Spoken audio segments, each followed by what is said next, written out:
Next witness. Defense calls Guillermo Cantu.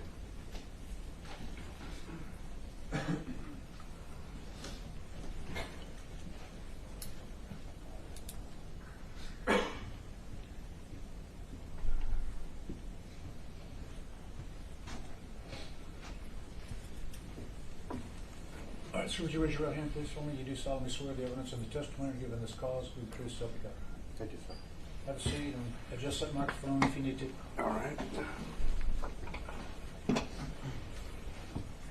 may proceed. Thank you, Judge. Mr. Cantu, when I called you to stand, I called you Guillermo. Is there another name that you typically go by? I go by Willie. Okay, so if I call you Willie or the state calls you Willie, you'd be okay with that as well? Anything you want. Sure, thank you, sir. So I want to start by giving the jury an understanding of why you're here. And so to do that, I'd like you to go through with the jury your training and your experience as a police officer. And I know that it's a long time, so just kind of start from the beginning and walk them through basically your resume and what you've done as a police officer. Okay. I've been retired for a little over, or almost 3.5 years from the San Antonio Police Department. I graduated the police academy in 1989 and was stationed in the south side of town, B shift, which is a 1 to 11 type of shift. And shortly thereafter, there was an incident that actually put me out for a little bit, got injured on duty, and was placed on light duty for a little bit, a couple of months, and they put me in the SWAT office. I didn't ask for it, but they did. And as I was recuperating, well, I got shot chasing a car thief at that time. So as I was recuperating, I got to know the guys and just be around. And obviously, I was kind of a dispatcher, so to speak, for them. Facilitated different things. Would run, check people for warrants, and provide them information for whatever database that I had. Then when I went back to patrol, there was an opening on SWAT, and I tried out, and I didn't make it initially. There were 2 openings, and that was fine. I only had 3 years on. I was pretty much a rookie. And then one came up, and I was selected to go to the SWAT team. From the SWAT team, I was there for 17 years. And obviously, you start out as a rookie to begin with. You're trying to learn everything as much as you can. They're putting you through training, whether it be from the officers that are there present that already know this experienced guys, or they send you to training schools, as you guys have already heard from other testimony. It seemed at that point that they had like an open checkbook. They were sending me to training after training, which was fine. And then obviously through, you validate that training through on-the-job experience and activity. And of course things evolve, tactics evolve, and you just try to learn to do your job as best as possible. We did a lot more than pretty much what's going on now. We ran a lot of warrants, whether they be arrest warrants or narcotic search warrants, and they were all no-knock warrants. And I know that's kind of controversial nowadays, but that's all we ran. I was not a bigger person. I wasn't necessarily a breacher at the time. I was more of a point guy, and somewhere in between, up in the front. We used the ballistic shields a lot back then because we did a lot of deliberate entries, meaning slow and methodical as you're doing building searches. And then again, things evolved. Me and another of my friends who happened to be a classmate went to a building assault class for MP5 submachine guns, and we brought a new set of tactics and an entry tactics, because we didn't really have a good method of dynamic entry at the time that I started. We were still evolving, and it was called immediate threat, and we transitioned to that. And so me and my colleague taught the rest of the team that. And then I began to get specialized. I was distraction device, less lethal instructor, chemical agents instructor, shield instructor, things like that. Other people did other things. You had snipers, you had breachers, We were somewhat trained in breaching, but we had the big boys to do that. We had enough for the people. And then I went back to patrol for a couple of years, and then I was asked to go to a covert unit. And mind you, I'm still a patrolman at the patrolman's rank, and I'm asked to go to this covert unit called ROPE, Repeat Offenders Program. And as a uniform, not necessarily a presence, but we were kind of the ones that would stop the vehicles, knock down, and I'm using general terms, approach and arrest people in open areas and things like that. And obviously search them and transport them and things for the covert detectives that were there. And then I promoted at that time to detective, and I got to stay there as a covert detective, and was there for almost 9 years. So, and we kind of talked a lot on the front end. I want to go through a few of these things. So SWAT, you have 17 years on SWAT, which obviously requires a lot of training. SWAT stands for Special Weapons and Tactics. Yes, sir. Okay, so describe, when we talk about special weapons, what kind of things are we talking about there? Well, at the time I got onto SWAT, we were still carrying the revolvers.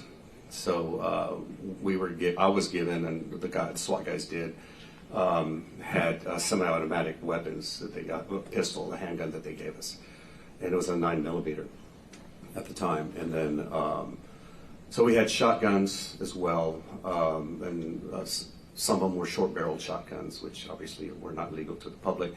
Short barrels are a lot easier to maneuver when you're inside close quarters. We had rifles, AR-15s at the time, and some guys had like some automatic weapons, but they were not really. It was like, hey, we got it on a warrant, they recovered the evidence and we kind of borrowed it, but that was not everybody had them. We had the chemical agents, which we considered a weapon, and those were different at the time as well. Those evolved. At the time, we had less lethal, but less lethal was at the very beginning of what they pretty much started as what they are now.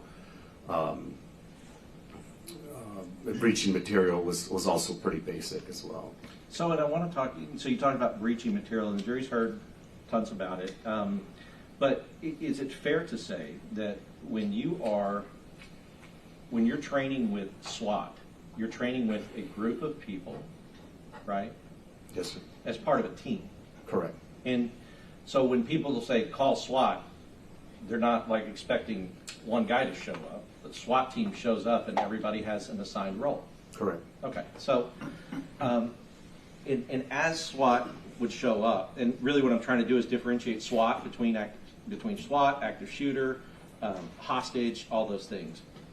But as far as SWAT goes, the training for SWAT is that you train as a team, you have special weapons and that you're trained to use, such as maybe ARs, such as distraction devices, such as chemical weapons.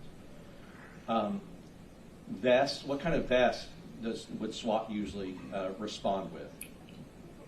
We would have the rifle-rated vests primarily, because obviously those would also protect you against small arms.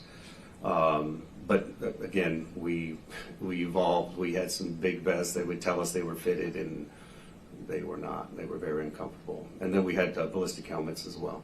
So the end of your time in SWAT, I guess, what year would that be at the end of your time?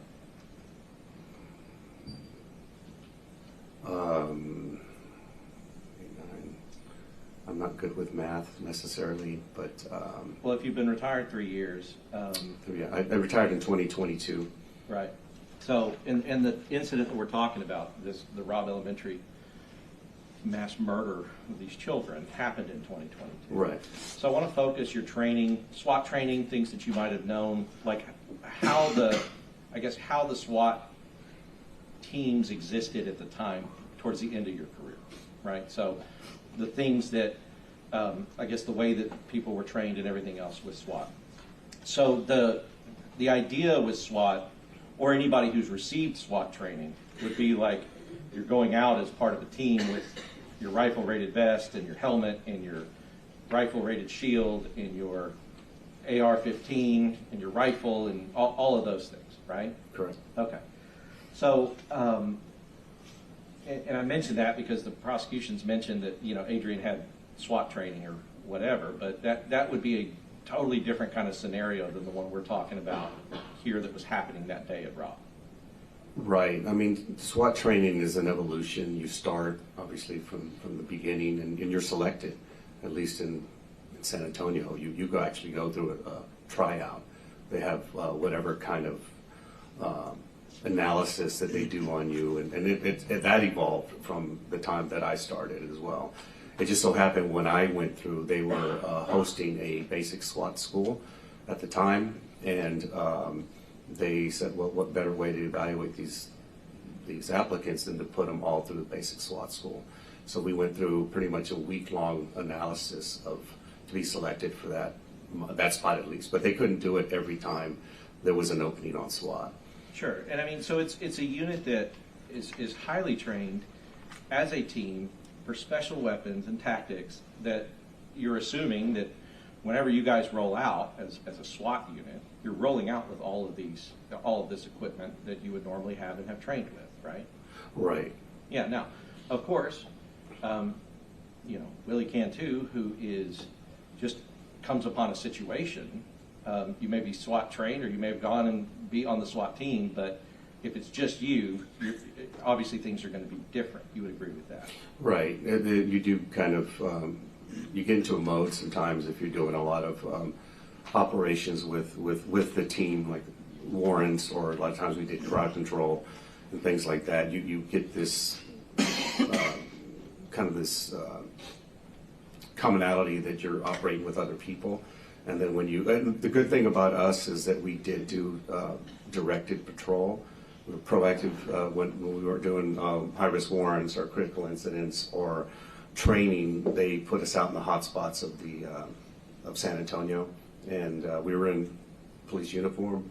We were in slick top cars where we had the lights were in the grill, and it was like go look for trouble, and we were bound to make arrests and things like that.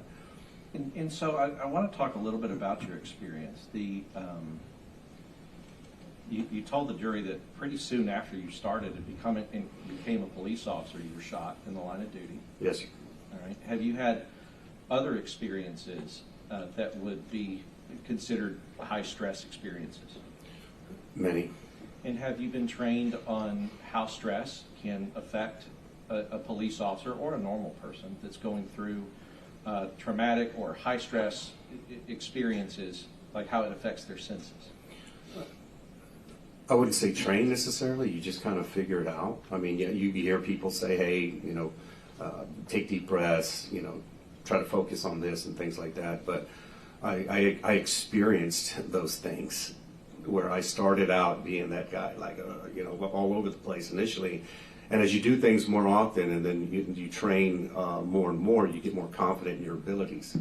And there's so many things that are going on, handling the weapon, where you position it, whether it be a pistol or a rifle, obviously making sure to be safe to the people that are around you, including the people you're pointing it to, your foot movements, your communication, where you should be looking. You get very comfortable with those things, and that lessens your stress when you're involved in what might be considered a stressful incident. And a lot of times, if you've been there before, that also helps, and it's even better if you were successful that time before. So somebody who has not necessarily been in that kind of situation, and it sounds like from your career, you were part of units that would intentionally be in high-risk, high-stress situations. Yes, sir. All right. So somebody who had a career like yours in a major city with repeat offenders and no-knock warrants and all of those things, you would go through and have those experiences more often than, say, somebody who even has 10 years in a small town without those things. The frequency of those experiences matter. I use a general term, we were in the mix. If you got out of the mix for a little bit, let's say you take a week-long vacation, it takes a while to get back into it once you get to work, because then you hit the ground running again. It's kind of weird. Even though you've done it for years, it takes you a while to catch back up in a sense. And so some of the materials the prosecution has entered into evidence talks about that these kind of skills are perishable skills, meaning that you can. What's a phrase that kind of sums up perishable skills about if you don't use it? If you don't use them, you lose them. Right. And so as far as the experiences that a human goes through in these high stress situations, can you talk about some of those experiences as far as like how your senses are affected?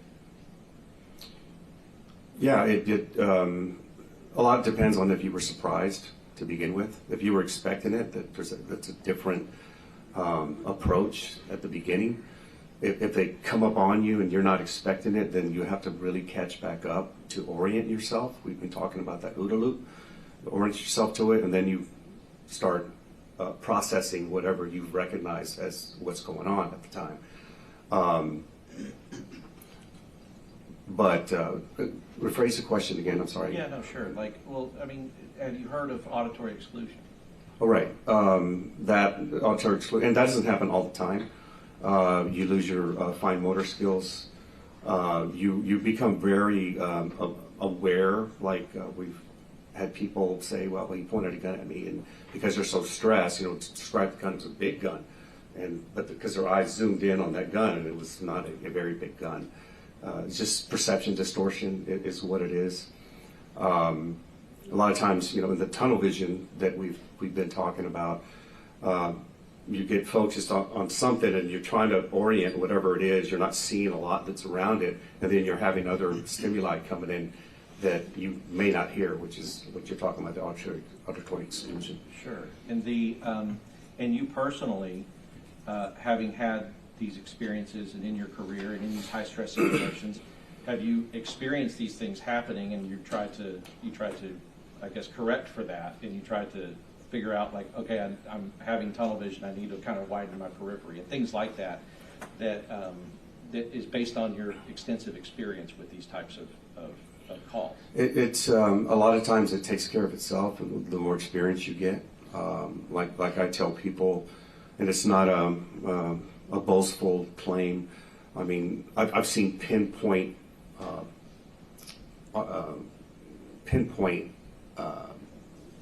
trying to think of the word. I just lost the word. Accuracy? No, I can't believe I lost the word. But my vision is wider when I've been trained and I'm more comfortable. It starts out pinpoint, and then as you get more comfortable, then your vision starts widening more and more. And I'm not saying it's like this and I'm just calm and cool. I'm just able to focus on more because I don't have to worry about so many other things. And the purpose of this is to contrast somebody who has been in, I mean, you spent 17 years basically every day at the office was trying to confront somebody who was violent or potentially violent. Correct. Arresting somebody and running into their house or catching them as they're running out of the house with weapons. All of those things that was the substance of your career. Correct. Now, I want to go through, in this particular case, did we ask you to review the evidence and, I guess, all the things that you could access as far as what happened that day on May 24th, 2022 at Robb Elementary? Yes, what I was provided, yes. Yes. And there was a lot. Yes. In that review, I want to talk about, in terms of that review, did you apply your experience that you have, your training, in order to discuss with the jury your impression or your opinions about Adrian's actions as well as the actions of other officers there at the scene? Yes, I did. Okay, and so that's what I want to start moving to. I guess can you tell us, in this situation, we know that it started with a wreck, and we know about these bailouts that you've heard. And just so that the jury's clear, because of your status as a witness who we are calling to kind of tie a lot of this together, you've been present in the courtroom, you're allowed to hear the other witnesses because you need to get that information as part of your opinion, right? Correct. Okay, so there's nothing wrong with the fact that you've been sitting here. As far as the as far as like the wreck and how that started and the bailouts and all of that, can you put that into perspective for the jury about a police officer who's responding to a call for something like that? Adrian, or just anyone responding? Adrian, but really any officer based upon your experience. Like, what does that do when we're talking about a call like this? When an officer gets a call for service, obviously they get information from the dispatcher. And what we quickly learn is that a lot of, at least in San Antonio, I don't know if it is in Uvalde, they have a call taker that takes the information, and then it goes to the dispatcher. And then the dispatcher puts out the information. Some dispatchers are better than others. If it's a critical incident and people are frantic, well, then some of the information may not come across as you'd like. Once you get to information, you try to discern what's going on. Obviously, they'll give you a location, and you are supposed to respond. In this instance, it was an accident that was dispatched not directly to Adrian. And then shortly after it was that the suspect has a gun. And that is another thing you have to process. What does that mean that they have a gun? Is it displayed, or does it look like they have a gun? Is it under their clothing? We've had a lot of times things like that, where they move like this and they had a gun, and they put it out because some people think that you're going to respond faster if they put out that there's a weapon. We've had that happen as well. So you have to discern, is there really a gun there? Sure. Now, and just to talk about that, you would agree that somebody having a gun, and you're going through like, do they really, do they not? But if it's dispatched that they have a gun and shots are fired. Now it's a lot more real. Right. Now, in your review of this, was the dispatch that went out, Mr. Limones described the shooter, described that he was running towards the school, shooting at the school, which would be shots fired, right? Correct. Was that information conveyed over the radio in its entirety? The fact that not at the onset, no. Right, and so an officer responding to that scene is that there is somebody who wrecked and the person has a gun and is going towards the school, or running towards the school. Correct. All right, so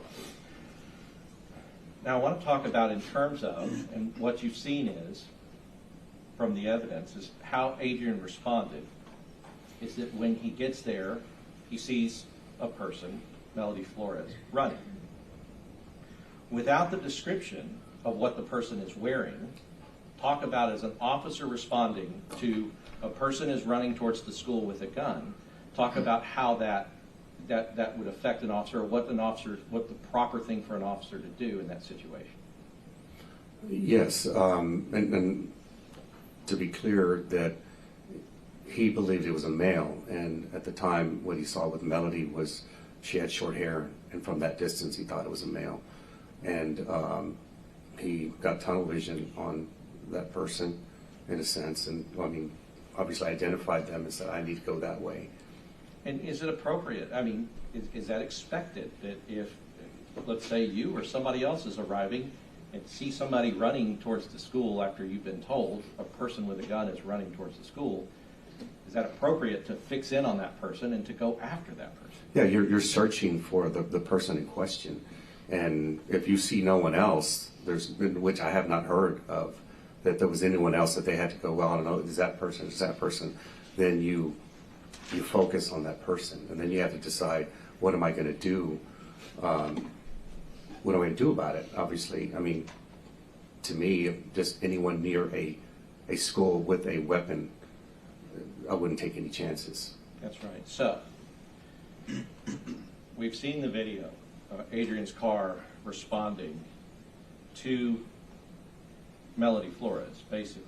And if I could, I'll show you this map. can you use this pen and trace, and just trace the route of that Adrian took to get to Melody Flores? Like, where did he go and how did he drive? okay, it's not going to be exact because I'm looking at it through video and things like that. Sure. What I do know is from what Adrian has described, he's coming this way on Geraldine. I would guess what's that, kind of northeast bound in a sense. And this is where the crash site is right here, so he's coming this way. From the video that I see, he slows at the crash right here. You can see it from the funeral home. He slows down, and which is very reasonable to do, having to look over, are there more people? You got to see how bad the crash is, pretty much. And then I believe at that point, then he speeds up when he gets right here to this gate, of which he said is supposed to be closed and locked. It's wide open. And then I guess Melody Flores was over here. So you see Adrian speed up, and he comes this way, and he comes this way, and he gets this way right here to Melody. Now, mind you, there's no driveway. I mean, it looks like it right here, like people have been driving, but this is the driveway right here. He kind of goes off-road with a patrol vehicle. And so going off-road, it doesn't look like he's traveling at a high rate of speed. Oh, yes. Now, in a situation like that, where he's received a call like that, and he believes he spotted somebody that, because we're talking about match the description, and I want it to be clear. The description he had is that somebody has a gun and is running towards the school. That's his description, right? Right. Now, a person, if they have a pistol and they're running away from you, right, they have a pistol and they're running away from you, can you tell if they have it here? Can you tell if they have a gun? No. Right. And so? Not from that distance at all. Yes. And are you taught to assume that in a situation like this that everyone is armed until you can see their hands and you know that they're not? That's with a lot of things that are potentially suspect. Right. So, because the idea is, and I think they beat that into y'all early, is that if you assume that somebody is not armed, that's when they're going to pull a gun from somewhere and end your life. Well, when I got shot, that was kind of the case. Did you assume that he wasn't? No, I didn't assume that he wasn't, but I saw his hands clearly, and he had a screwdriver in one of them, so which told me he was stealing the car. And then where did he pull the gun from? It must have been from his waistband, because I never saw the weapon. It happened really fast. I caught up to him, and he spun around, was kind of running backwards. He shot from the hip. I saw the flashes, but I never saw the gun. And did you have your vest on? I was off duty. You were off duty. Yeah, no vest. And so I want to talk about that a little bit. The idea of running after somebody, and you said you didn't know he was armed. Now, if you were told that he was armed, right, that he had a gun, somebody had told you that he had a gun. The idea of running after somebody as they're running, you've been told they have a gun, that is a dangerous situation. You would agree? I would keep more distance. Sure, you would, but you would agree that it's dangerous to go after somebody that you know has a gun. Well, we're always reactive. Well, not always. I mean, most of the time, law enforcement are reactive. Right. And action beats reaction. So we're always trying to catch up to situations a lot of the times. I say always, a lot of the times. And so my point is that Adrian didn't pull up to, let me look at this map. Adrian didn't pull up, and I think just so we can get it out there, you agree that it is reasonable that Adrian believed that the person running that way was the person that they're talking about who was armed. Very reasonable. Yes. Very reasonable. So let's go from the mindset of somebody who is responding. They see that. Adrian did not continue on Geraldine. No. Right? He didn't go around the school to say, let me go try to meet this shooter over here on the other side of the school. Correct. He went directly after the person that had the gun, that he thought. And like I've said, we our tactics was at the time, and not his, but immediate threat. You go towards the threat. That's right. And with everything that he had, and knowing, because you've seen that video as well that I just showed with Ms. Martinez, you've seen the video of the shooter in between those cars. Yes, sir. You've heard the testimony of Mr. Lamones that he saw what we know to be Adrian's car, and he saw the shooter at the same time, and there was no way that Adrian could have seen the shooter. No. And again, that's what tunnel vision does. You know, it can be very pinpoint, and unless you've experienced it, then you'll understand what just how bad it can be. It causes what I've learned to describe inattentive blindness. It's like when you get stressed, I'm late for work, and I need to find my keys to my car. I can't find my keys. And you have them in your hand. That's inattentive blindness because you're stressed. And then, granted, you know, maybe your last time to be late. I don't know, but it's even worse when other things are going on. Now, mind you, Adrian was also driving fast. He was going code 2 from where he was responding, so that adds to your stress trying to get to a location safely without running anybody over, get to an accident yourself. And so him attempting to and trying to go after the person he thinks is the shooter, you would agree is him intentionally putting himself into a potentially dangerous situation. Yeah, yes, because what I learned from how they handled bailouts, all these bailouts we keep hearing about, was they would establish somewhat of a perimeter to make sure that they didn't come into the school. So holding outside would have been reasonable, believing that it was a bailout. Instead, Adrian, for one, volunteered for the call, which he didn't have to, and it's an accident. But when he hears that they have a gun near the school, well, that's his actually, and I won't say jurisdiction. It's his area of responsibility. Sure. He's a police officer. He's supposed to respond to what he might think is a danger to the kids. So he goes directly to what he thinks is the threat, because he doesn't hear that there's any more people involved at this point. Right, and you know that from the radio traffic. We also know from Melody Flores that the grounds had been cleared of students and others.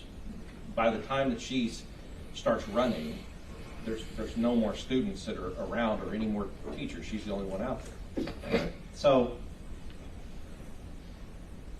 you know, when you went after a guy who was running from you, he turned around and shot you and could have killed you, right? Yes, sir. Okay. So, and I guess it just, because I really want to establish here that Adrian is not running away from what he thinks is the threat. He's running towards what he thinks is the threat. Right. Then you have to decide what you're going to do when you get there. That's right. And I'm assuming the options would be run them over with a car if you can identify them. Get out. And maybe one. Sure. I mean, get out. But if you're trying to get out of your vehicle while you're right up there next to a person, they're going to have you at a little bit of a disadvantage while you're trying to exit. Do you see what I mean? Again, you're reacting. I mean, we have rules that we have to play by. Adrian didn't have a body camera, but now you have body cameras, there's those things get scrutinized, and we have to follow whatever training, whatever laws pertaining to even the suspects right at the time. Sure, and because if he never was clear, never did identify that, hey, this is one of the coaches or the teachers at the school, what he thought. And he runs that person over, then he would have problems, in that situation. Very much. So, but as far as, I guess what I'm saying is if I run to a shooter, if I'm driving to a shooter and now I'm parked right next to him and they really are a shooter, how do I get out of my car without this guy just starting right into the car? But if he was willing to do that, you can see that he's willing to do that because he does it. I'm going to object to leading this witness, Your Honor. Sustained. So as far as so we have, we're in that situation. Now I want to talk about when Adrian is on that south side. You've heard that there's radio traffic from Adrian that says shots fired. Now I want to talk about echo. So can you explain, in your experience, that idea about echo? Yeah, echo, just depending on whatever location that you're at. the sound, what they call the rapport, it bounces off hard surfaces. That's why you see sometimes, like in sound rooms, they'll have, these soft types of panels that absorbs the sound. But if it's a brick wall, if it's a hard floor, it echoes a lot because it bounces off those waves. And in open areas with multiple buildings and things like that, that sound, especially from a high-powered rifle, will bounce further, and it's hard to discern, even with an echo, where it might be coming from. And is that common in, I think, every officer's experience that you know, except for perhaps Ranger Hill? Ask that again, I'm sorry? The echo and it being hard to discern the location of shots. Oh, yeah. Right? Yes, sir. Ranger Hill said he could do it, but the officers that you know and the experiences that you have is that it's Objection, sidebar, Your Honor. All right, sustain. So so when somebody is in that position where Adrian is, and shots are being fired, can it be difficult to locate where the shots are coming from? Especially if you're on the opposite side of where they're coming from. And why? Because it's blocked, the rapport is blocked from even getting to them. So it's either coming up or whatever. And it's not, obviously you can't visualize it or see it, but that's why you have these other witnesses that describe what sound like a dumpster, not shots, what sound like fireworks. I'm sure that's what Adrian was hearing as well. Well, talk about because we know now that he was with a witness, Melody Flores, but when she testified that she was inconsistent, I guess. Objection to leading the witness, Your Honor, and the sidebar. All right, I'll sustain. If you'll rephrase it, please. I'm just confused on the sidebar. Is it sustained a leading? Because I didn't think it was. I wasn't trying to do a sidebar. I was trying to set up the expert. Yeah. Okay, go ahead and rephrase it. Thank you, Judge. Did you hear Melody Flores testify? I did. Okay. And what directions, plural, did she say that the shots were coming from, or that she told the ranger that the shots were coming from? She said he's over there, he's over there. Did she also testify, or did you hear her testify about where she believed the shooter entered the building? On the south side. Right. So I want to talk about frantic witnesses, or witnesses that have gone through and seen these things. Are they always going to accurately convey what's happening? No, and I think we've seen that in this trial so far and how they testify and what they said and the interviews. No disrespect to Miss Flores at all. She was definitely there, experienced all the trauma that was going on, but people process that type of stuff differently. And based on her testimony, and of course I also listened to 2 of her interviews with the Rangers, there was a lot of the information wasn't really very clear. And obviously, one of them, the first one was like 7 days later. I was an investigator for 9 years, so I've interviewed people as well to try to extract the same type of information. And then you kind of have an idea of whether I'm not going to say she's not credible at all, but whether that information is credible at the time. And so let me give you a hypothetical.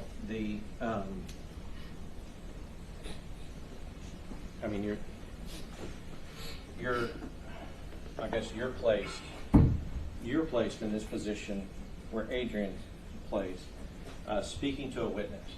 And the witness is telling you that he is going into the south side of the building. Do you have sight on the south side of the building? Somewhat, yes. Right. So from here, you can see what's happening here. Right. Okay.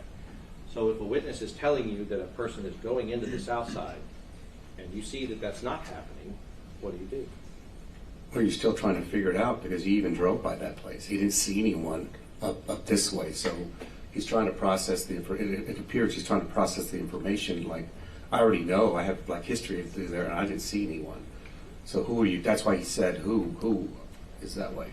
Sure. And so if your eyes are telling you that this witness, what she is saying, is not actually happen, do you have to go back through, and just hypothetically, like going back through the OODA loop and going back through where you have to observe, orient, decide, and act? That's a very hard thing to explain to people because they don't experience it, but you're correct.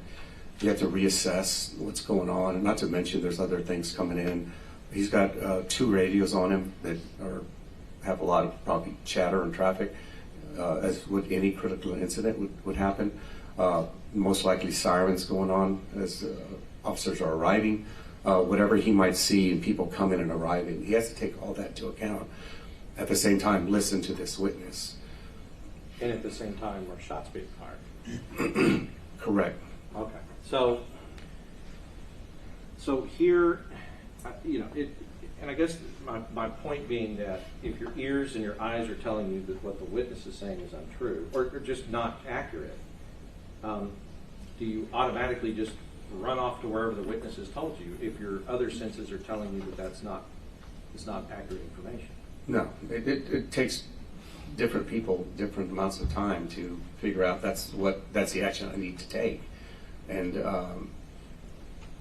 again, not being sure where it's coming from, is it going to stay there? If it's going on over there, is it going to stay there, or is it going to move somewhere else?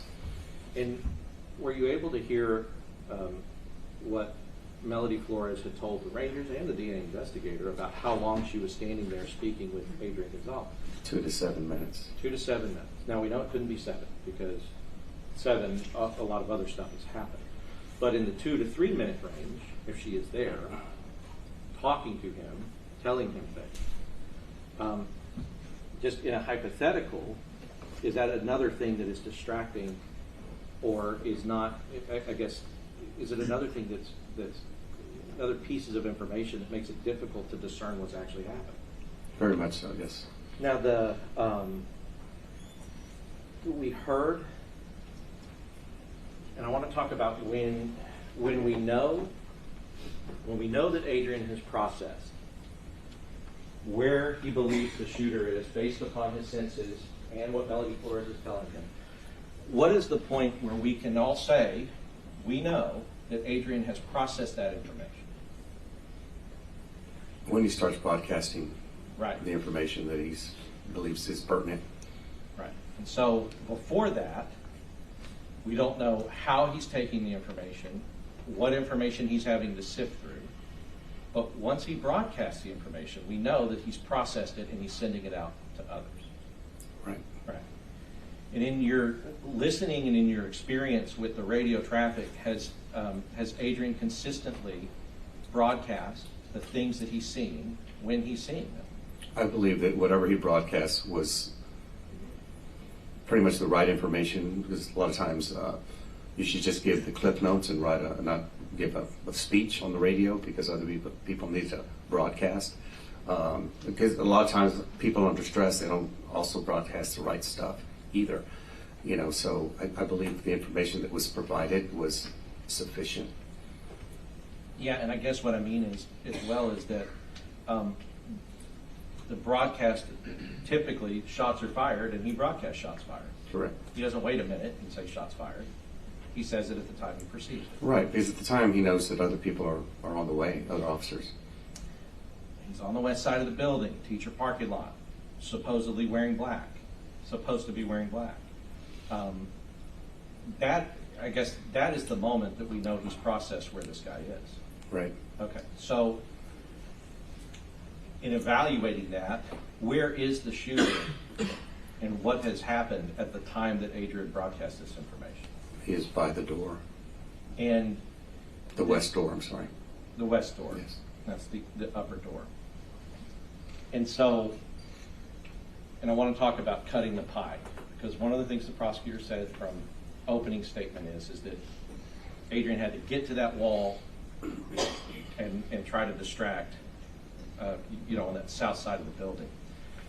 Were you able to look at the air conditioning unit in the fenced-in area around the air conditioning unit at the south side of the building? Yes, sir. Okay, so tell me, go through and talk about some of the complications of trying to get around that and what a person would have to do. Well, for one, it was fenced in with like a chain link fence, so to try to gather as much information as you can, you want to see through that as well, and it's not easy. It's not to mention one side and then another side to see what's going on. That's one thing, and then to get up to that corner, because that in and of itself is not really covered at all. Bullets can actually go through that fencing there as well. And then obviously determine, is he still shooting? Is he coming my way? Is he going away from me? And move accordingly to what you see. And pieing the corners, as people call it, it can be taken quickly, or it can be taken slowly and methodically. Quickly, you being under stress, you lose a lot of the information that you're trying to gather. But slowly and methodically, in a dynamic situation, is too slow, so to speak. But it's taught slow and methodically first. And so when we're talking about trying to use this building as cover, and just to remind everybody, by the time he's communicated that he knows where this guy is, the guy's inside the building. He's not over here anymore anyway, he's inside the building. Right. Okay, but let's assume after the communication, he goes over here. I think, can you explain to us, with this AC unit causing this issue, like how does somebody pie that corner, and where do they have to end up going? Well, to get a better view of what you need to see, it's better to stay out wide right here and come out wider this way. If you come up and hug it, you don't see as much information as quickly as you'd like to see. So it's best to come out wide and give you a little bit of room to be able to see what's going on. I mean, you also have to worry about cover being taken this way, behind these cars. You're trying to figure out the actions of the suspect. What we know now, and again, it's all hindsight, is that that's the path he took based on the evidence that we see. That's right. And so had Adrian done that, and he is like trying to pie this corner, the shooter's already where we see these X's. By the time he has understood where the person is, and now he's trying to pie this corner. Right. If somebody does pie the corner out wide, and somebody is here, what is the backdrop for the person who's had to go around that corner? Well, anything that's up this way and across the street, And it looks like a residence. And if here, shooting this direction, what's the backdrop? If they're out here, shooting this way? Well, you have the building and whatever its construction is made out of, the brick, and then you have to worry about the windows that are there. Same backdrop that they would have. Correct. If you're out here and shooting into there that way, or at somebody who's there. There's definitely concerns from both ways. But we know that at the time that we're talking about, the shooter wasn't there anyway. Correct. All right.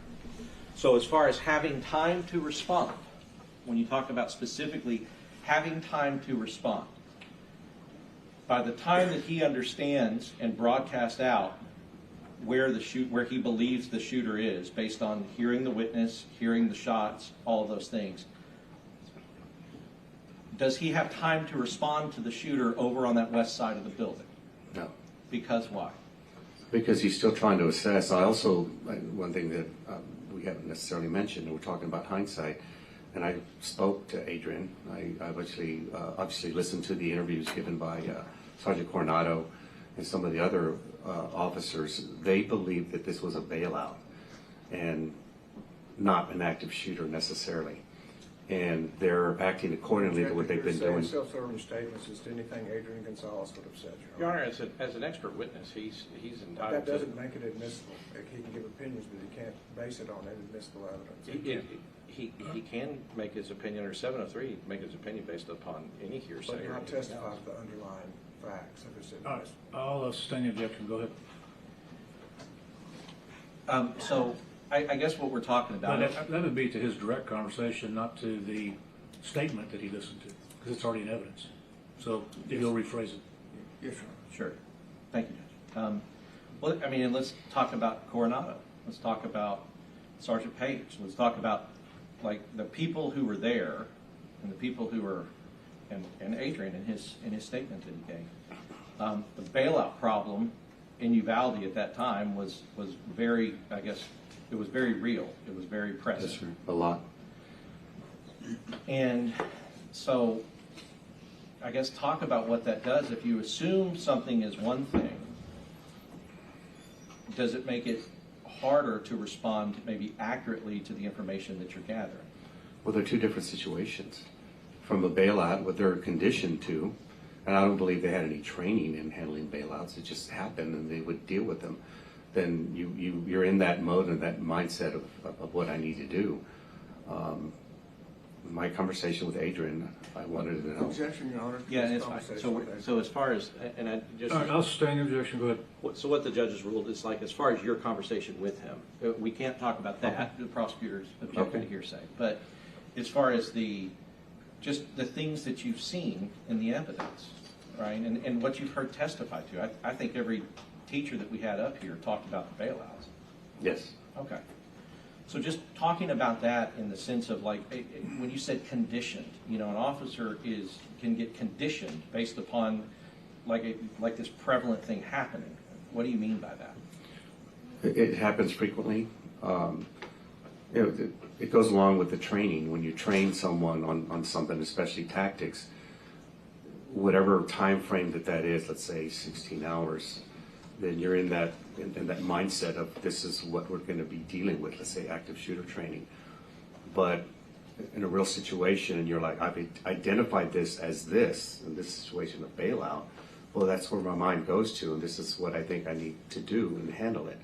Whenever the situation changes on you, now you have to go back through your mind and bring up whatever training from whatever time you went through it and start implementing what you think you should do at the time.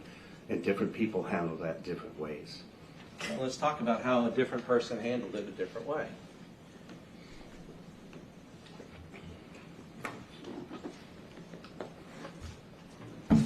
We've heard testimony that Coronado, Mendoza, Salcedo are on the west side of the building with line of sight to the shooter as the shooter is moving up the building. You've heard that? Yes. When Coronado, did you hear the testimony that Coronado called out at some point as he's going around the building that he thinks the shooter has gotten into the building? Yes. Okay. So how did Coronado respond to thinking that the shooter got into the building? He believed that he was going to run through the building and spit out back out this way. I say spit out, come back out this way. And therefore, he went around this way to intercept him as he came out. All right. And does that action tell you his mindset about what he's thinking is going on? I believe he's thinking that it's a bailout. It's a bailout. And that he's going to run through here. Yes, sir. Right. Because you would agree that Coronado, after he gets around here to this side, you can obviously see that he did not run through. And then here's those shots. Coronado takes action as well and runs into the school. Yes. All right. So, and I just want to talk about the fact that this is not about Coronado trying to avoid engaging. It's about a complete mistake in the intention of the person going into the school. Yes, sir. Okay.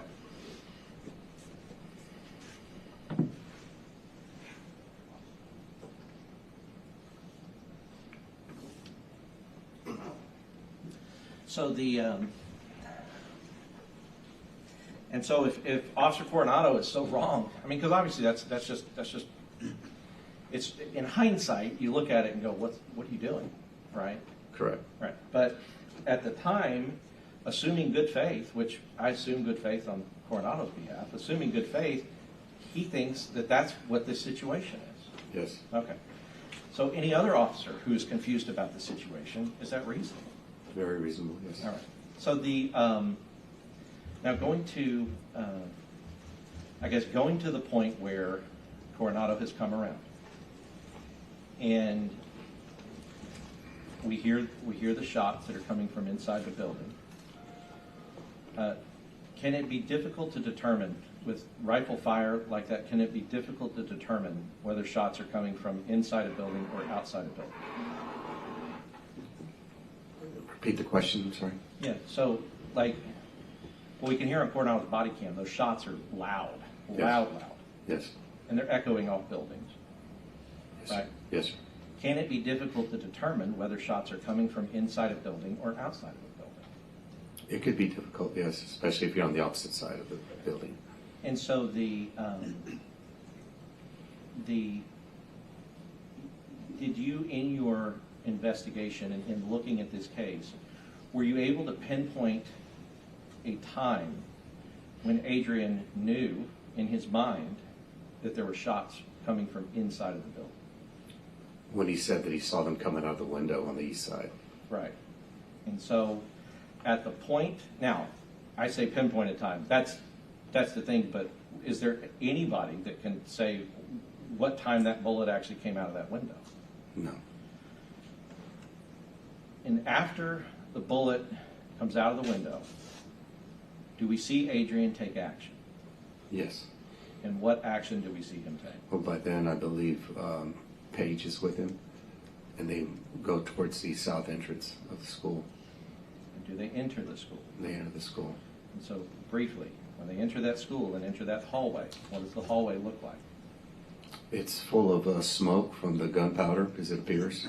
In the, and have you been in I mean, maybe not, I don't think many have ever been in a situation like, specifically like this, but have you been in a situation where you are entering into a dangerous hallway or a dangerous area in your career? Yes, lots of times. All right, and when you are doing that, do you do that with the knowledge that you could be killed at any moment going in there? It's a different scene. You go from the outside, which you've pretty much been out there for however long he was, and then you enter a school that he's not necessarily familiar with. And obviously you've seen that a weapon has been fired inside. Then you have to discern which classroom. Obviously they know that there's classrooms in there, and it's around the hallways and one of the insets of the doorways and things like that. You have to assess that situation. And so going into that kind of situation, do you go into it knowing that your death can occur? Yes. As far as your active shooter training, you've also been trained in active shooter training. Yes, sir. Now, when active shooter training says go towards the gunfire, you have to know where the gunfire is coming from first. Right. If there is no cover and you don't know where the gunfire is coming from, what is your training when it comes to that? Well, there's other training that I've been through that you be careful when you're moving forward and toward whatever you think is a threat. Just because one training say course tells me that I must do this, I mean, I don't think any officer would go, okay, thank you, that's what you said, and I would just go because you said so. There's other things that come into play that you've been trained on or conditioned for before that. And like I mentioned, different people process information differently, you know, and maybe they didn't learn how to approach or move forward through a hallway. Well, and as far as the, Mr. Witzkel's training that he gave, in reviewing the photos that the state's put into evidence, does it appear that even in Mr. Witzkel's training, they are with somebody else, they are moving around and through with an AR-15, and that's kind of how they're trained to respond to something like and that's specific active shooter training? Yes, I was watching it from YouTube, so I didn't get to see everything that was shown up this way, because Sure. different times, but the pictures that I saw, there were more than one person. Right, and an AR, not a pistol. Correct. And so, as far as I want to kind of move to the school security. Do you have a background in what you do now in advising schools and school security? I'm a safety security consultant for some charter schools in Okay. Texas. So tell me about the specific failures that you noted in the security that allowed kind of unfettered access to these children. Well, there's layers of security that you have to take care of and not completely rely on law enforcement all the time. Initially, and people do this in their own homes, you keep the doors locked, the exterior doors locked, and the interior doors locked at all times. if you're going to prop open a door, it needs to be manned and not manned by you, because you're busy going in and out and grabbing whatever you need to. Someone has to stand there at that time and make sure no one's going to come in. And then you close it behind you and obviously lock it when you're done with it.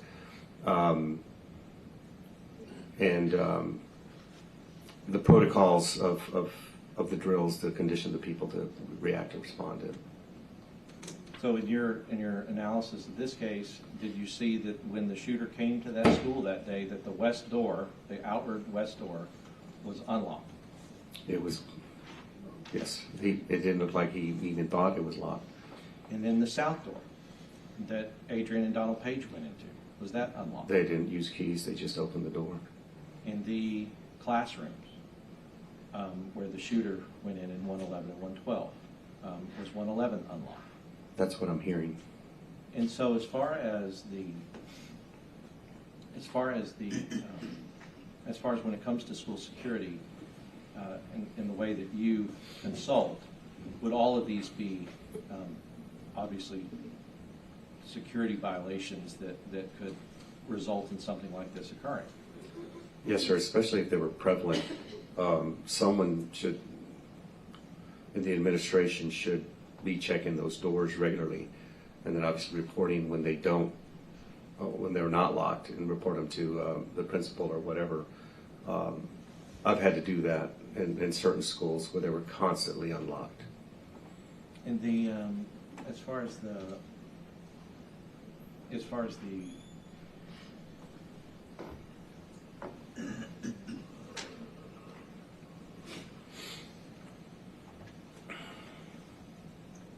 sure. Yeah, so the you know, because I'm sure the prosecutor will ask you about, well, the 3 minutes, and he's out there for 3 minutes. I mean, what, in your experience, what is going on during those 3 minutes that's causing Adrian to be where he is before he eventually goes into the school? I think initially it was just to determine that it was actually an active shooter, and assessing that situation, taking in all the information that was coming to him from listening, whatever he's hearing out there, however Melody is talking to him, things that he's visualizing, people in different places, hearing the sirens coming and things like that. There's a lot to absorb. Now, as far as Randy Hill, who went to the top there and just stood on a corner, did you see that he ever made any move once the gunfire started happening to drive around to the school and try to locate the shooter? I didn't see any of that. I mean, I just had heard, I wanted to know who got that call first, and it turned out to be him. And then when I discovered, again, through what I've seen on the video that's been shown and where he was, as a police officer, it really surprised me that he was right there and just pretty much taking out I'd say a tertiary role.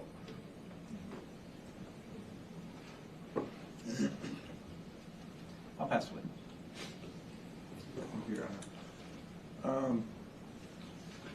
I'd like to start with that statement you just made about Hill. Yes, sir. He was called, the dispatch sent him to that corner, did it not? That's what I'm hearing, yes, sir. And so you were surprised that he stayed at that corner taking a tertiary role? What does that mean? He's holding down the perimeter on the, I'd say, probably the third part of the perimeter. You have the hot zone, and then there'd be a perimeter on the outside of the building, and then he's like out there on the street. Okay. But you will agree that with the testimony that when he arrived, Adrian Gonzales, the gunman was already inside the building? When Mr. Hill? Yes. I'll agree, yes, sir. Okay. And you will agree that gunfire inside a building is muffled as opposed to outside the building? Yes, sir. And you will agree that, do you have any testimony that Randy Hill heard the gunfire? No, sir. But you said that you were surprised that he took such a tertiary role because dispatch had said man with a gun heading toward the school, correct? Correct. So he should have headed toward the school. I believe so. Just like if you hear gunfire, you should head toward the gunfire. After assessing it, you should. But you had no evidence that Randy Hill heard the gunfire. No, sir. Very little evidence of Randy Hill at all. Fair enough. Now let's go back to the very beginning of the testimony. We talked about the initial dispatch. Did you listen to the dispatch tapes? Yes, sir. So you heard the dispatch that it was a man with a gun Correct. and that he was headed to rob school. From what I understood, I didn't hear headed. It was just a suspect with a gun is what it was. Okay. And then that shots were fired Yes, sir. and headed to rob. Correct. And whether this was a bailout or heading to rob, it could be both. Correct? Both what, sir? Both a bailout and a man with a gun, shots fired, heading to rob. Oh, yes. And that, just that information alone is sufficient to put you on notice that people that rob are in danger, isn't it? Yes, sir. And as far as whether it was a bailout or protecting the school, you saw Adrian Gonzales' statement that he made. To the ranger? Yes. Yes, sir. And he said the wreck, that was Uvalde's jurisdiction, correct? I don't know. I don't remember him saying that exactly. May I approach you on it?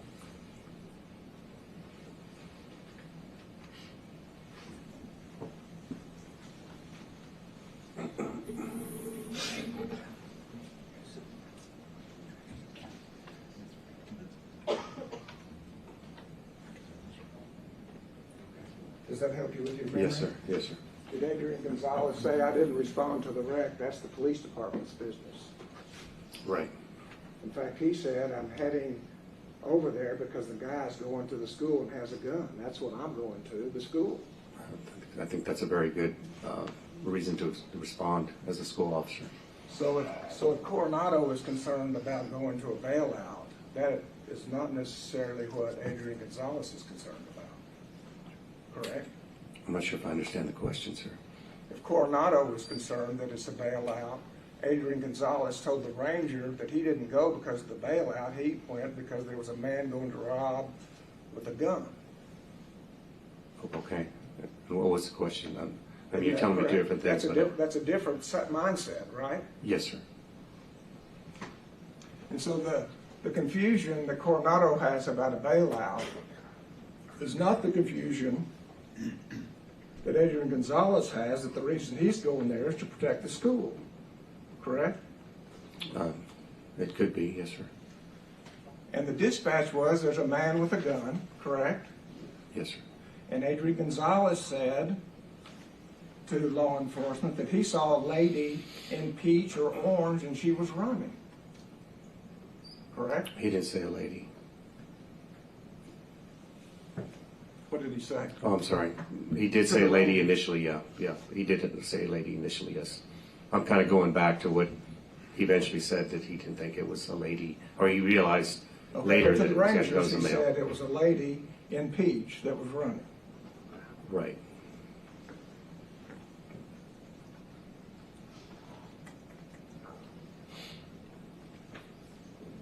And I want to talk about the Echo situation, correct? Yes, sir. Adrian Gonzales is standing at the east of the fourth grade wing, correct? Kind of southeast, yes, sir. Southeast.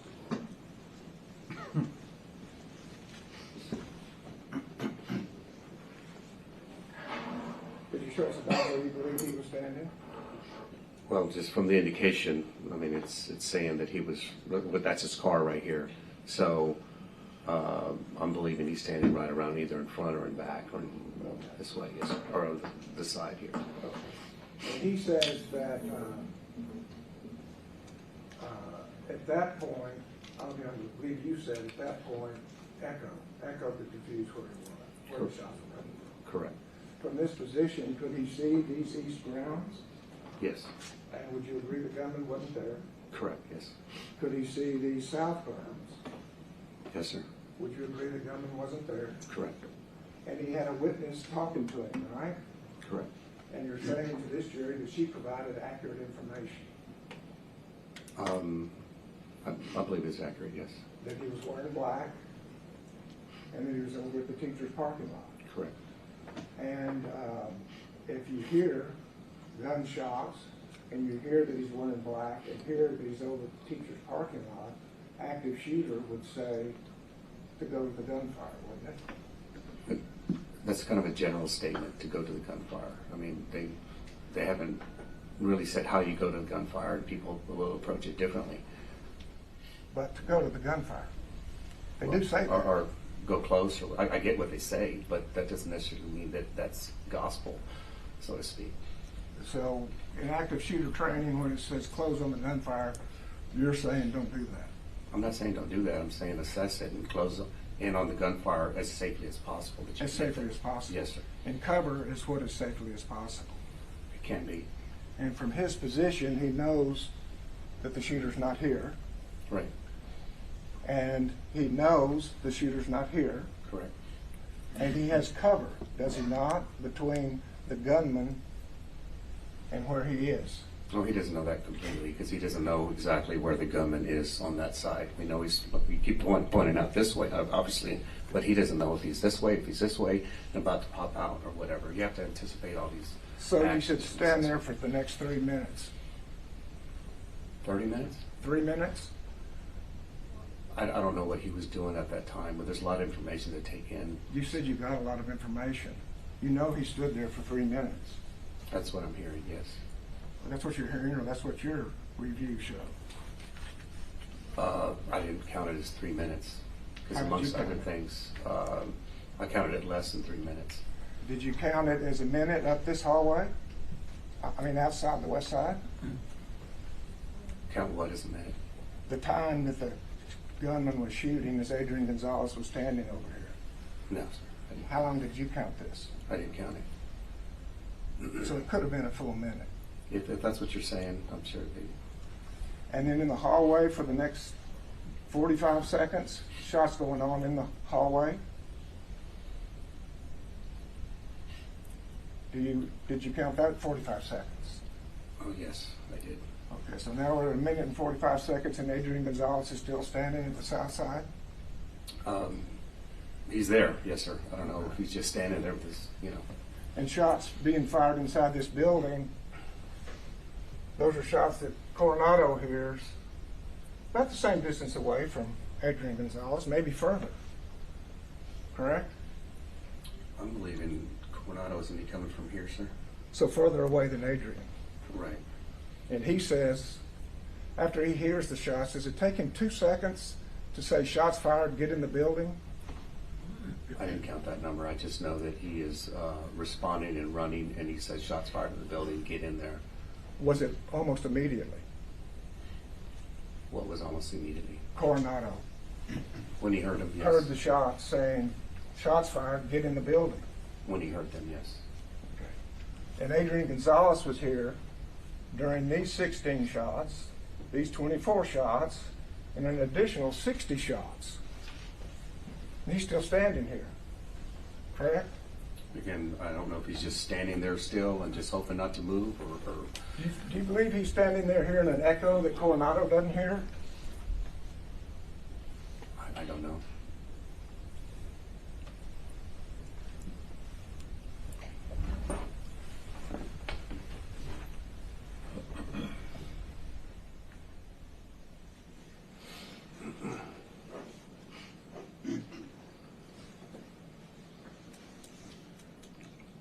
Adrian Gonzales told the Rangers the sequence of when Melody Flores, let me just ask about Melody Flores for a second.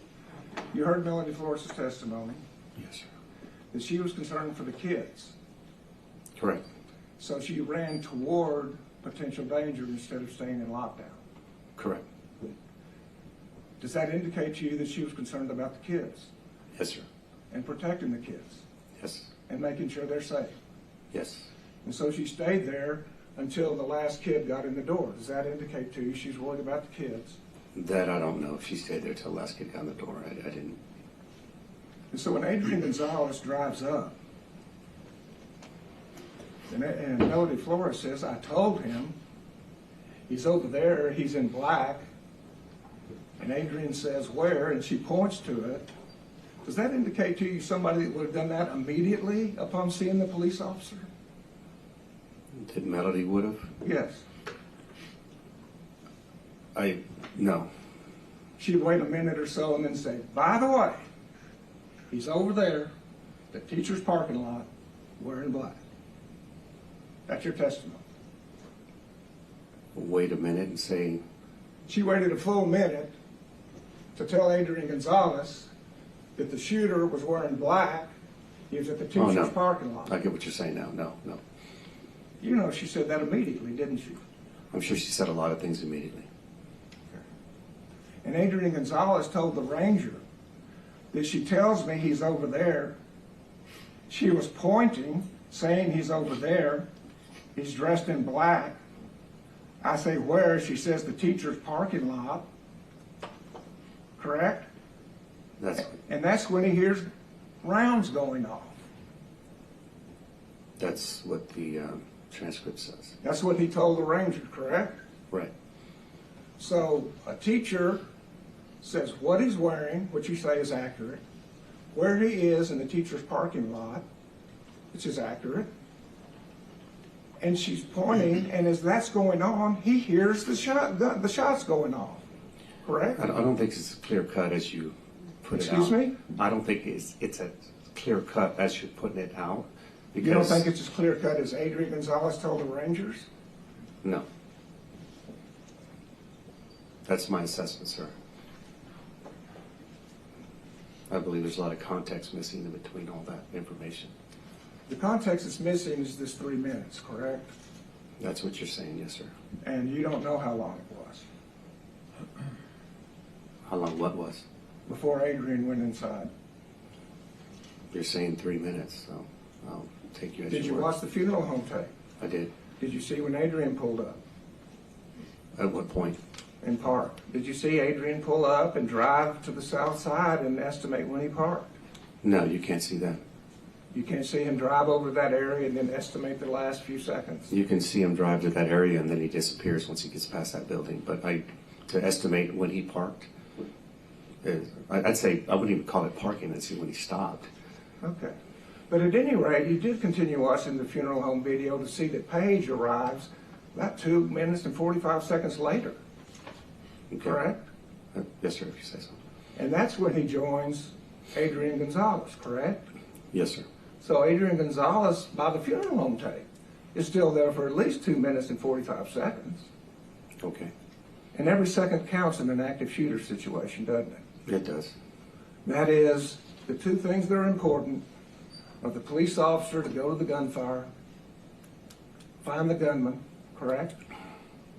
Before the gunman gets to the victims. Find the source of the fire. That's what you're saying. Yes, sir. And every second, more victims can die if a police officer is standing and waiting.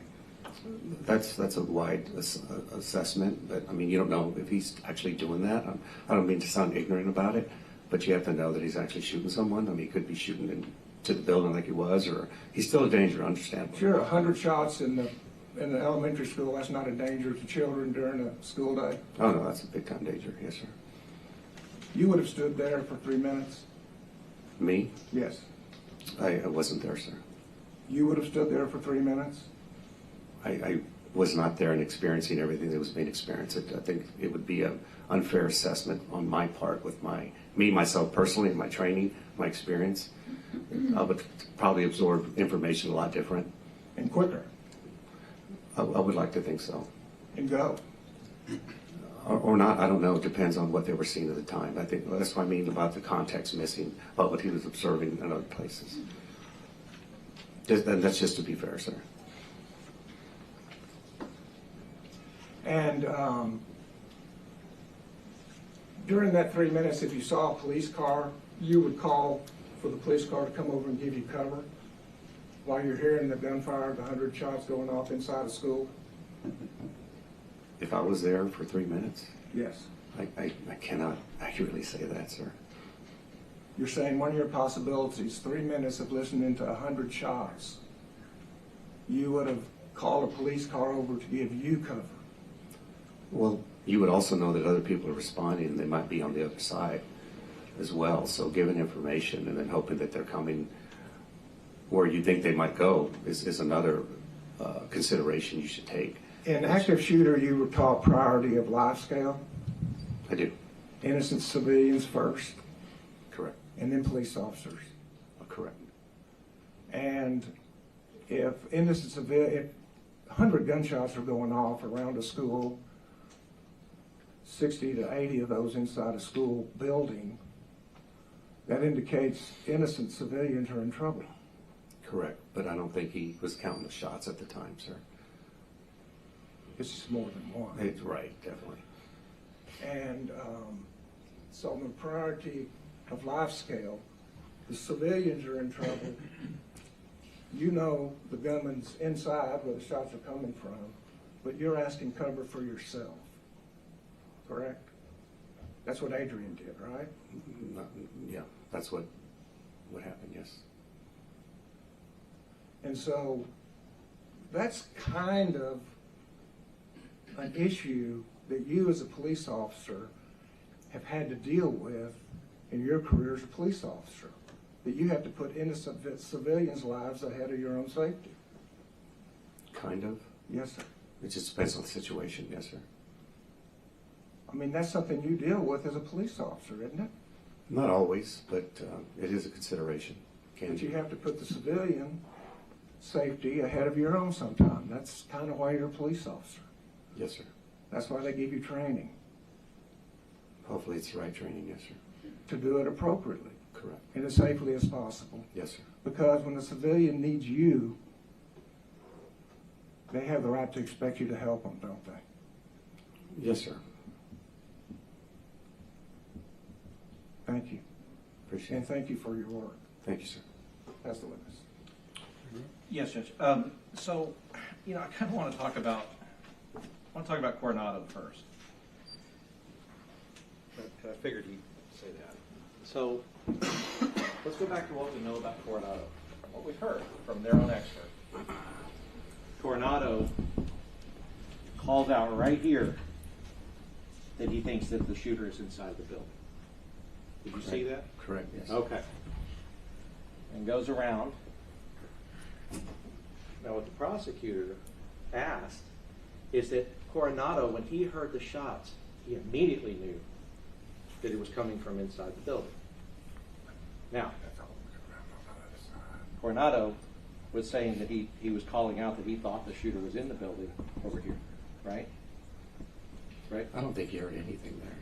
Well, what I'm saying is, and this is my question, Coronado is calling out on the radio, meaning Coronado knows that this guy has gone in the building. Here. I don't think so. Well, he says, I think he went in the building. Coronado says, right? Okay. So, you see, having that knowledge as you're coming around and then you hear the shots, well, of course you know that it's in the building because you knew that he was gotten in the building over here. Did Adrian have that knowledge? No. Right. So, going back to when Adrian, when we know, the only evidence that we know based upon what we have, that he knew that the shooter was inside of the building was when? When the bullets were coming out the east side of the window. Right. So it's the sound of the gunfire plus the bullet exiting the window told Adrian he's inside the building. Right. Now, from your review, after that point, when he saw the bullet come out of the window, what did he do after he saw that? By then Paige was there and they were already moving ahead. In fact, when you see Coronado running, saying, oh, get in the building, you don't see him by the car anymore. They've already moved towards the door. Right. And so what the prosecutor has done is he has tried to judge Adrian's actions by... Objection to what the prosecutor's done, Your Honor. It's not relevant. Well, then I'll say on cross-examination. All right, I'll rule the objection. Go ahead. On cross-examination, the prosecutor asks you the question as if Coronado, knowing that it was inside the building, somehow suggested that Adrian should based on hearing the shots alone. Right? Right. But Coronado didn't just hear the shots alone. He was on the west side watching the guy, it having, like somebody would line of sight to the shooter, knowing that he went in the building. Yes, sir. What I do know, if I might say, because from watching the video, when Coronado passed that gate by the west door, the shooter had already been in the building for 6 seconds. And I guess, and the idea is, in Coronado knew that, because that's why he's running around the building. He thinks the guy's cutting through the building to get to the other side, right? Yes, yes. Okay. So Coronado knows that he's in the building. So when he goes around and figures out he didn't come out the other side and hears the shots, he knows that the guy's inside the building shooting, right? Well, he's no longer running through. No longer running through. But Adrian doesn't have any of that knowledge from where he is. Correct. Okay. You know, as far as Melody Flores testified to this jury that she told Adrian that the shooter's on the south side, that the shooter's on the west side, that the shooter was going into the south side of the building, and that the shooter had gone into the south side of the building. Okay. So all of those different things. Ultimately, Adrian in his interview had gotten to the right point, right? He had gotten to, okay, west side teacher's parking lot, and he called it out, and you heard him call it out on the radio. Yes. All right.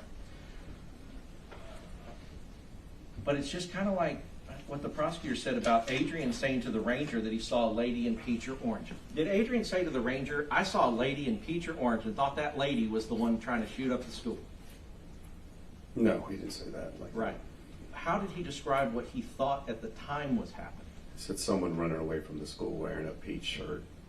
And then, once he found out what occurred, once he found out that it was a lady, he's having the interview after he knows that it in fact was not the shooter. Correct. Okay. So he's describing now he knows it's a lady. But to suggest that that's what he thought at the time, there's no evidence that you've seen in your investigation that suggests that. No. Okay. In the same way, at the time he's doing the interview the day after, he now knows where the location of the shooter was. And that's what he communicated to the ranger. Yes. But that's not saying what Melody was saying at the time that this was happening. Because she testified she was saying all kinds of different directions. I just, like I said before, I don't want to disparage Ms. Flores. I understand it was a very traumatic event, but I have a hard time believing that she was very clear and concise with her information because of just both interviews and the testimony. She eventually got to the pertinent information, but it's hard to discern what was said in between. Right, and she said herself, I mean, she told us herself that she did say things that were different. Like, for instance, she said the shooter had a pistol. Right. And that was clearly not the case. Correct. Okay, but, I mean, he didn't even have one on it. No. So, as far as with Melody, in the after-action report, I now know it's a woman. I now know that this is the direction that she was talking about. And so he's speaking to the ranger in those terms. Right. Okay. But at the time it's happening, he obviously didn't know this was a woman running towards the school. No, once you analyze everything that was said at the end, then you can kind of figure out the actual timeline and the progress of how it started. But Adrian was speaking in general terms. It seemed, and he eventually said, well, I didn't know it was a woman at the time. And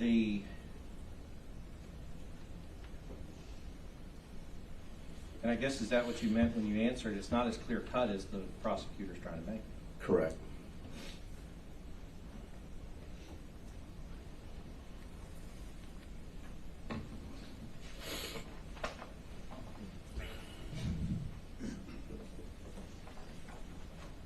Pass it. Yes, as to Melody Flores, you said it was complicated what she was saying. That's what it appeared, yes, sir. She said, he's over there. That complicated? No, not those words, no. He's wearing black. Is that complicated? Not those words. He's at the teacher's parking lot. Is that complicated? Not those words, no, sir. And when she pointed, is there anything complicated about where you point? That's what she said she did. I don't know if that happened, to tell you the truth. And the only other, you don't believe she pointed? No, I wouldn't know. I mean, it sounds like that would go really well along with I told him he was over there, so. And with what Adrian Gonzales told the Texas Rangers, that when she pointed, that's when I heard the shots. Okay. Yes, sir. So you'd like to withdraw that last statement? I object to that. He doesn't have to withdraw anything. Sustained. All right, so those are the three things that she testified she was telling Adrian Gonzales. The idea about him going in the south building, she didn't testify she told Adrian Gonzales that, did she? That he was going into the south Door. door. Ask that again. I'm sorry, sir. She didn't testify that she told Adrian Gonzales he's going in the south door, did she? I don't remember that. No, sir. The only other thing that she testified she said is, repeatedly, we got to get in there. That's what she said. What does that say to you as a police officer if you're hearing shots going off and a witness is saying where somebody is and saying we got to get in there? What does that say to you as a police officer? Well, it says to me that a witness doesn't really dictate what I do next. She doesn't know my job. I get what she's trying to convey, but I don't go based on someone I don't know as an order, or this is your suggestion for the situation that you're experiencing. That's what I would do. You would not consider her information. I didn't say that, sir. I just have one other area. Did you listen to all of the testimony? Of hers? No, in the courtroom. You said that you were in the courtroom and listened to some of the testimony. When I was here, I did, and then I watched the live stream when I was not present, yes, sir. And as much as I could. Do you agree with me the testimony is the shot came out, the only shot that came out this east side was out this window? Yes, sir. Would you also agree with me that we spent a lot of time talking about all of the children were lined up in this corner?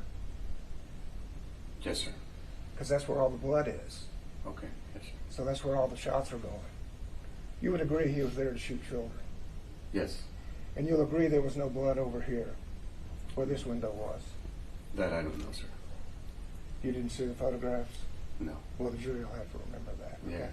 You heard Arnulfo Reyes say that when he first got up, he's the first guy shot, correct? Officer Reyes, Arnulfo Reyes, I probably said that wrong, sorry. that he said what, sir? Arnulfo Reyes was in 111. Correct. He said the killed kids he had all come to this corner, correct? Yes, sir. But he got up and went around the desk toward the window side. You remember him saying that? I don't, no, sir. Do you remember him saying that as soon as the gunman came in, he shot him? No, I don't remember him saying that. You don't remember Arnulfo Reyes saying he shot him? No, sir, I don't. Okay. And there's one single shot that comes out this window, correct? Yes, sir. And the only human being between the doorway and the window, that would be Arnulfo Reyes. If that's what you say, sir. Does that help you any as to when the shot came out 111? No, sir. If it was one of the first shots to come out 111, from the testimony we know there's 60 shots in 111 and 112 before Adrian Gonzales gets in there. Yes, sir. If it is one of the first shots, because certainly he's not shooting at children, right? Yes, sir. Then we're talking about... We would assume, I don't know, just either that or it's a very bad miss. Okay. So, if this shot is early on toward a teacher, you would agree for the next 60 shots, at least, Adrian Gonzales is still standing at the south end. That's what you're saying, yes, sir. Knowing a shot has come out of 111. Knowing where the gunman is. Not exactly, no, sir, but having an idea. Somewhere close enough to have a shot go through 111 Correct. inside the building. Not necessarily. I mean, it could have gone through just easily from the other side through a window. And so at that point, you ask for cover. You call for cover as a police officer. You know, At that point, a shot coming out of 111, hearing 59 more shots, you call and ask for cover for yourself. That's what you would do. What I would do? Yes. No, sir. That's what it is. So, what the prosecutor keeps saying is, if it were the first shot, if it were speculating, they have to prove beyond a reasonable doubt. You know, that's their burden. Objection to the Honor. Well, it's true. Well, it's a statement the court will give the law to the jury, not the lawyers. I'll overrule that judgment. So, I mean, that's what I'm talking about. So what he's asked you to do is speculate that that shot, if it were the first one, but it also could have been the 60th one. Correct. Right, and they have provided nothing that will tell us when that shot came through the window. Correct. Okay. So and just as far as what Melody Flores testified, it was on direct examination, yes. She did testify that he got out and she said immediately exactly where it is. But then when Nico cross-examined her, she did have to say, well, yes, I did say some things that were different to the Rangers and to their investigator. And I want to talk about the South. So she also testified that she believed that the shooter went in the south side. She believed that the shooter went into this door here. Now, if you're standing here and you're pointing, does the point cover the south side of the building? Yes, it does. That direction. Yes. It also covers the teacher parking lot. But if she's telling him that he is going into the building on the south side, or you, hypothetically, if you're standing there and somebody is telling you that there is a person going inside the building on the south side, which is what she told the Rangers, and you can see that there's not a person going inside the building on the south side, what does it cost an officer or anybody to do? For one, not believe the information they gave them and go by their own senses of what's going on. And continue to try to work out what exactly is happening. Correct. Okay. Continue assessing. So at the time in these situations, you would agree that these situations are messy, they're fluid, they're stressed, there's all of these things. But by the time we get here to court, everything gets packaged in a nice little bow as if that's how it happened. I'm having a hard time with that. Yes, sir. Yeah. I'll pass it with. As far as stress with gunfire, that's what you talked about, Adrian, was going through the stress of gunfire? Not just gunfire, just everything. Encountering a person with a weapon, driving fast. Same kind of stress the teachers would have gone through? I don't know if it's going to be the same. Obviously what's going on around them is happening. So I don't know how they might process it. Yes, And you heard the teachers, and under that stress, followed their training, didn't they? yes, sir, I did. And the children, under that stress, followed their training, didn't they? Yes. And Coronado, hearing shots, ran to the gunfire, didn't he? No, sir. Just as trained. He didn't run to the gunfire. When he was on the southwest side, running to the building and heard the gunfire, he said, shots fired, get in the building, and then ran to the Coronado, south sir? door. Coronado, On the southwest side? yes. I don't believe he was on the southwest I side. think he meant the southeast. Southeast, excuse me. Yeah, I'm not trying to be difficult. I'm just, Southeast side, when he heard the shots, he ran to the building, didn't he? yeah, he was running already, yes, sir. Just as he was trained. I don't know how he was trained. Well, you know active shooter training is throughout the state for all law enforcement now, right? Don't you? 16 hours every 2 years. Excuse me? 16 hours every 2 years. So they are trained in that, aren't they? They've been through training. I wouldn't call it they've been trained. I asked about training. Yes, sir. Asked the witness. Okay, so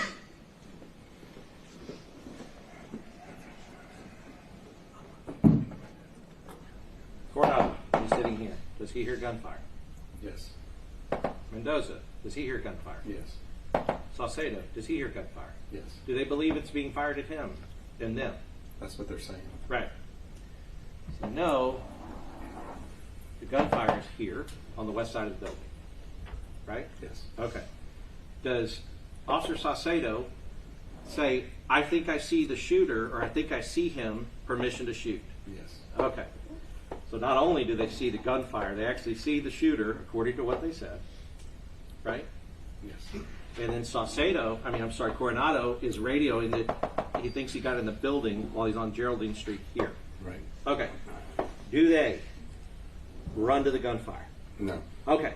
Because running to the gunfire, no matter what the prosecution says, would be these officers going right to that door, right where they saw him go in, Correct. on the west side of the building. Yes. Okay.